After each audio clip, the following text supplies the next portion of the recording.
और अब इस वक्त की बड़ी खबर आप जानिए। एनआईए के चीफ पहलगाम पहुंच गए हैं। बेसरन घाटी जाएंगे खुद एनआईए चीफ सदानंद दाते। ये जानकारी एबीपी न्यूज आपको दे रहा है। पहलगाम पहुंच गए फिलहाल एनआईए के चीफ और अब से कुछ ही देर बाद वो बेसरन घाटी जाएंगे। मतलब जो घटना स्थल है, जो मौका वारदात है, जहां पर 22 अप्रैल को आतंकवादियों की तरफ से चुन चुनकर पर्यटकों को मौत के घाट उतारा गया था, उसी जगह पर जाकर मुआयना खुद करेंगे एनआईए चीफ सदानंद दाते। हमारे साथ हमारी सहयोगी प्रतिमा इस वक्त मौजूद हैं। सीधे आपको प्रतिमा के पास लेकर चलेंगे और जरा जानते हैं प्रतिमा से। प्रतिमा, आप बेसरन घाटी में मौजूद हैं। एनआईए चीफ जो है वो पहलगाम पहुंच गए। क्या जानकारी मिल रही है, कब तक यहां बेसरन घाटी पहुंचेंगे एनआईए चीफ? मैं आपको बता दूं, अब से सिर्फ 1 मिनट पहले एनआईए की पूरी टीम साजो सामान के साथ ऊपर बेसरन वैली की ओर गई है, जहां पर इस वक्त मैं मौजूद हूं। यहीं पर आपको जम्मू कश्मीर पुलिस के बैरिकेड्स दिख रहे हैं। दरअसल मीडिया या किसी भी आमजन को ऊपर जाने की मनाही है, क्योंकि अभी भी इन्वेस्टिगेशन ऑन है। एनआईए की टीम हर दिन बेसरन वैली का रुख करती है। ऐसे में यहाँ से किसी को भी आगे जाने नहीं दिया जाता। मैक्स टू मैक्स आप यहाँ से 1 किलोमीटर आगे जा सकते हैं, जहाँ पर सुरक्षा बहुत ज्यादा चाक चौबंद रखी गई है। वहीं से आपको वापस लौटा दिया जाता है। ये देखिए, बेसरन वैली का बोर्ड बाकायदा यहाँ पर लगा गया है, लिखा है इस पर 7 किलोमीटर ऊपर बेसरन वैली है। और अभी सिर्फ 1 मिनट पहले एनआईए के डीजी, उसके अलावा जो इस पूरी इन्वेस्टिगेशन को लीड कर रहे हैं एसएसपी संदीप चौधरी, वो एनआईए चीफ के साथ ऊपर अपनी पूरी टीम के साथ ऊपर गए हैं बेसरन वैली में। वो कुछ वक्त तक रहने वाले हैं। समझने की कोशिश की जाएगी उस वक्त क्या कुछ कैसे हुआ, और इसीलिए ये पूरी टीम अभी से कुछ ही देर पहले रोमाना ऊपर की तरफ गई है। देखिए, पिछले 9 दिन से लगातार जो एनआईए है उसने इन्वेस्टिगेशन अपने हाथ में ले रखी है और जांच एनआईए की टीम अपनी आगे बढ़ा रही है। ऐसे में अब तक जितनी जानकारियां एनआईए के हाथ में लगी होंगी, और हम जानते हैं कैसे करीब सैकड़ों लोग जिनसे इस घटना को लेकर, जो चश्मदीद इस घटना के थे, उनसे पूछताछ की गई, उनके बयान दर्ज किए गए, तो काफी हद तक अब तक जो कड़ियां जोड़ी होंगी एनआईए ने अपनी जांच में। चीफ एनआईए के जब यहां बेसरन घाटी पहुंचेंगे तो जाहिर सी बात है उन कड़ियों को घटना स्थल पर देखा और समझा जाएगा जोड़कर कि कहीं कोई कमी तो नहीं रह गई है अभी तक की जांच में। प्रतिभा, बिल्कुल कोशिश यही है, क्योंकि एनआईए की डीजी का खुद यहां आना अपने आप में बहुत बड़ी बात है। एनआईए की टीम 23 तारीख से लगातार यहां पर है और आज 9वां दिन है जब टीम इस पूरे मामले की इन्वेस्टिगेशन कर रही है। हमने अपने सोर्सेज से ये जानने की कोशिश की कि इस इन्वेस्टिगेशन में अभी और कितना वक्त लगेगा, तो उनकी तरफ से कहा गया कि अभी भी एक क्लू हम जुटाने की कोशिश कर रहे हैं, इसीलिए इसमें कोई जल्दबाजी नहीं कर सकते। आज 9वें दिन भी अगर एनआईए की टीम ऊपर पहुंची और खासतौर पर अगर डीजी एनआईए के यहाँ पर पहुंचे रोमाना, तो इससे साफ हो जाता है कि कुछ न कुछ सबूत मिल रहे हैं और कुछ न कुछ सबूत अभी भी जुटाने की कोशिश की जा रही है। और इसी कड़ी में आज खुद डीजी यहां पर पहुंचे हैं, जिनको पूरी टीम जो यहां हर दिन बेसरन वैली का रुख कर रही है अपने साथ लेकर ऊपर गई है। गाड़ियों का एक लंबा काफिला था। अगर आप वो रिपोर्ट मेरी दिखा पाए रोमाना, तो उसमें आपको नजर आएगा कि एक लंबा काफिला गाड़ियों का ऊपर की ओर गया है। और अब कुछ देर बाद ऊपर वो पहुंचने के बाद, क्योंकि 7 किलोमीटर ऊपर वो बेसरन वैली है जहां पर आतंकियों ने काराना करतूत को अंजाम दिया था, उसके बाद टीम जब वहां पहुंचेगी तो क्या कुछ होगा उस डिटेल का भी हम इंतजार करें। लेकिन जैसे हम तक कोई जानकारी पहुंचेगी, सबसे पहले एबीपी न्यूज के दर्शकों तक पहुंचाएंगे रोमाना।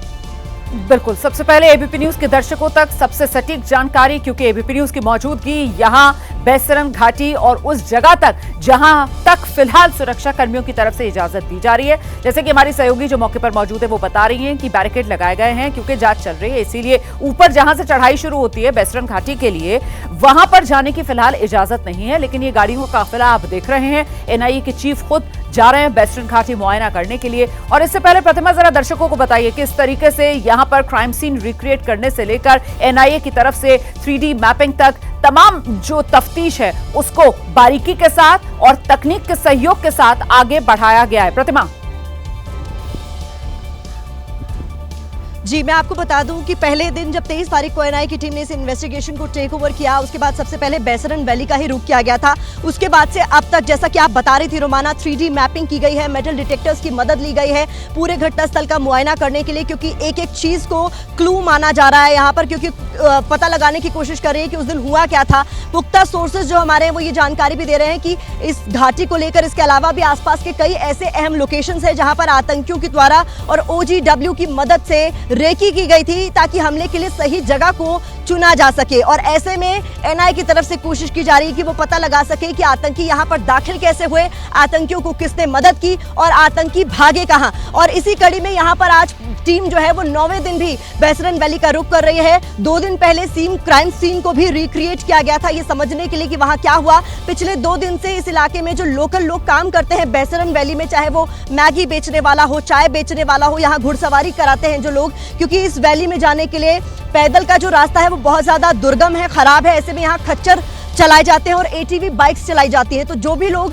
इन काम धंधों से जुड़े हुए हैं उनको लगातार 2 दिन थाने बुलाया गया है। यहाँ पहलगाम का जो थाना है बहुत नजदीक है यहाँ से, वहां बुलाकर उनसे लंबी पूछताछ की है, क्योंकि कोशिश की जा रही है एनआईए की तरफ से ये समझने की कि क्या हुआ, कैसे हुआ, आपने क्या कुछ देखा, क्या किसी भी तरीके से आपको किसी पर भी कोई शक है, ये भी पता लगाने की कोशिश एनआईए की टीम कर रही है। और इसी कड़ी में लगातार पूछताछ हो रही है। आपको एक और बड़ी अपडेट मैं दे दूं, आपको याद होगा जो जिप लाइन ऑपरेटर है जिसका वीडियो बहुत ज्यादा वायरल हो रहा था, उसको लेकर भी ऑफिशियल सोर्सेज ने ये कंफर्म कर दिया है कि उसने अनजाने में गोलियों की आवाज सुनने के बाद भी उस शख्स को जो कि जिप लाइन पर वीडियो बना रहा था उसको आगे जाने दिया। ऐसे में वो अनजाने में उठाया गया कदम था, उसके अब ऊपर किसी तरीके का शक एनआईए को फिलहाल नहीं है, जांच एजेंसीज को नहीं है, उसको कहीं ना कहीं क्लीन चिट दे दी गई है। लेकिन अभी भी चूंकि 400 लोगों का एक बड़ा नंबर है जो उस दिन वैली में मौजूद थे, ऐसे में सबसे संपर्क में है एनआईए समझने के लिए कि किस तरीके से इस जांच को आगे बढ़ाया जाए, क्योंकि कोई भी बयान एक सबूत हो सकता है। कड़ी से कड़ी जोड़ने के लिए